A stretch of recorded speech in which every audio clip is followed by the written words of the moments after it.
हमें बारूदों की ढेर पर बैठा दिया तुमने, अपने गुनाहों की सजा हमें दिया तुमने। नमस्कार, आप देख रहे हैं जनपद न्यूज नेटवर्क और मैं हूं आपके साथ प्रफुल्ल। अब अमेरिका और इजराइल के लोग अपने रहबर से, अपने नेता से सवाल पूछ रहे हैं। वहां के सांसद, गवर्नर, प्रतिनिधि सवाल पूछ रहे हैं कि आखिर यह अधिकार किसने दिया कि दो देशों को तुमने आग के हवाले कर दिया, दो देशों की जिंदगियों के साथ तुमने खिलवाड़ कर दिया।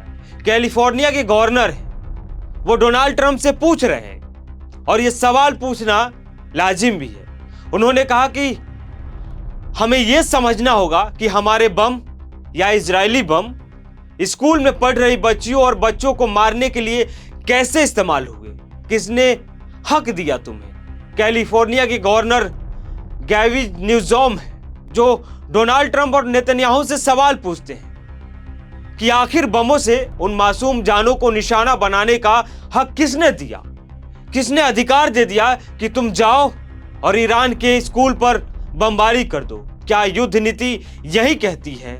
युद्ध नीति तो यह नहीं कहती है स्कूलों, अस्पतालों, रिहायशी इलाकों पर बमों की बरसात की जाए। कैलिफोर्निया के गवर्नर गैविन न्यूसॉम आगे यह भी पूछते हैं कि ट्रंप और नेतन्याहू माफी कब मांगेंगे। ईरान के दक्षिणी हिस्से में स्थित एक बालिका स्कूल को निशाना बनाया गया। उस समय मरने वालों की संख्या कम थी, लेकिन अब बढ़ गई है। स्कूली हमले में मरने वाली बच्चियों की संख्या 165 हो गई है। यह दावा सरकारी मीडिया ने किया। इजरायली सेना ने कहा कि उसे उस क्षेत्र में किसी भी हमले की जानकारी नहीं है ना मजाक वाली बात या खिलवाड़ करने वाली बात कि आपको पता ही नहीं है। आप जिस स्कूल को निशाना बनाए, जिस बालिका स्कूल को निशाना बनाए, वहां पे बच्चियों की मौत हो गई और आपको हमले की जानकारी नहीं है।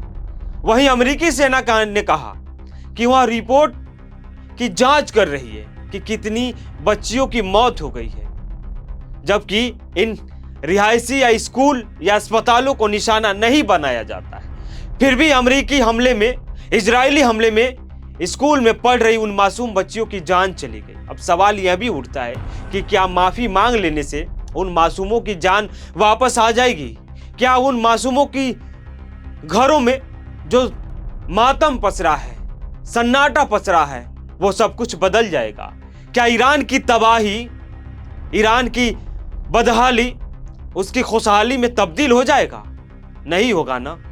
आपको यह भी बता दें, कैलिफोर्निया कहीं कोई और देश का हिस्सा नहीं है, बल्कि कैलिफोर्निया संयुक्त राज्य अमेरिका के पश्चिमी तट पर स्थित एक राज्य है और यह अमेरिका का सबसे अधिक आबादी और क्षेत्रफल में अलास्का और टेक्सास से तीसरा सबसे बड़ा राज्य है। एक और चीज आपको बता दें, ईरान की ओर से अमेरिका पर कोई खतरा नहीं था। गौर से सुनिए, ईरान की ओर से अमेरिका पर कोई खतरा नहीं था, खतरा इजराइल को था। अगर हम इजराइल पर खतरे को ही अमेरिका का खतरा मान ले, अमेरिका पर खतरा मान ले, तो हम एक बिल्कुल गलत रास्ते पर जा रहे हैं। ट्रंप को अपने काले चिट्ठे खुलने का डर है। अमेरिकी सांसद मार्क वार्नर के शब्द हैं जो डोनाल्ड ट्रंप की युद्ध नीति पर आवाज उठा रहे हैं, उनके खिलाफ बोल रहे हैं, क्योंकि डोनाल्ड ट्रंप का नाम एप्स्टीन फाइल में जुड़ा हुआ है। एप्स्टीन फाइलों से पता चलता है कि डोनाल्ड ट्रंप कैसा इंसान है। वैसी दरिंदा कहिए, हवस का शिकारी कहिए, जो मासूम बच्चियों का अपने हवस का शिकार बनाता था, बच्चियों के गोश्त का आदमखोर इंसानी रूप में जानवर कहिए ट्रंप को। बेंजामिन नेतन्याहू भी उससे कम नहीं है। उस एप्स्टीन फाइल में उसका भी नाम शामिल है। इसी को छुपाने के लिए शायद ट्रंप ने यह सब किया है। इसके बाद एक सवाल उन पे यह भी करते हैं कि ट्रंप खुद को बचाने के लिए, खुद को सेफ महसूस कराने के लिए ईरान पर हमला शुरू कर दिया। युद्ध की आड़ में खुद को वो बचाना चाहता है, अपने काले कारनामों की पोल पट्टी ना खोले, उस पे पर्दा डालना चाहता है। अमेरिकी सांसद टेड लियू है जो ये सब बातें कह रहे हैं। दो पागलों की सनक ने शांत दुनिया को अशांत बना दिया। दो सरफिरों की जोड़ी ने खाड़ी के देशों को बारूद के ढेर पर बैठा दिया। दो पागलों की सनक ने ईरान में तबाही का सबब बना, तबाही मचा दिया। स्कूल, अस्पताल, रिहायशी इलाकों, दो युद्ध अपराधियों की जोड़ी ने ईरान ही नहीं बल्कि इजराइल, अमेरिका को आग के हवाले कर दिया। इजराइल और अमेरिका के लोगों के जिंदगियों को युद्ध की आग में झोंक दिया। अपने गुनाहों पे पर्दा डालने के लिए बेगुनाहों को मौत की भट्टी में झोंक दिया।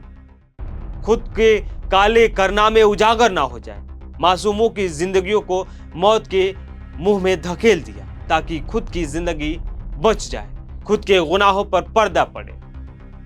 ईरान कभी नहीं चाहता था कि युद्ध हो। ईरान के सुप्रीम लीडर अली खamenei जो शहीद हो गए, वो कभी नहीं चाहते हैं कि ईरान न्यूक्लियर बम बनाए, न्यूक्लियर पावर संपन्न हो, लेकिन उसके बिना पर ईरान पर हमला किया जाता है, उसे तबाह करने की कोशिश हो रही है। शायद दूसरा इराक बनाने की ये कोशिश हो। इस खबर पे आप क्या सोचते हैं, हमें जरूर बताइए।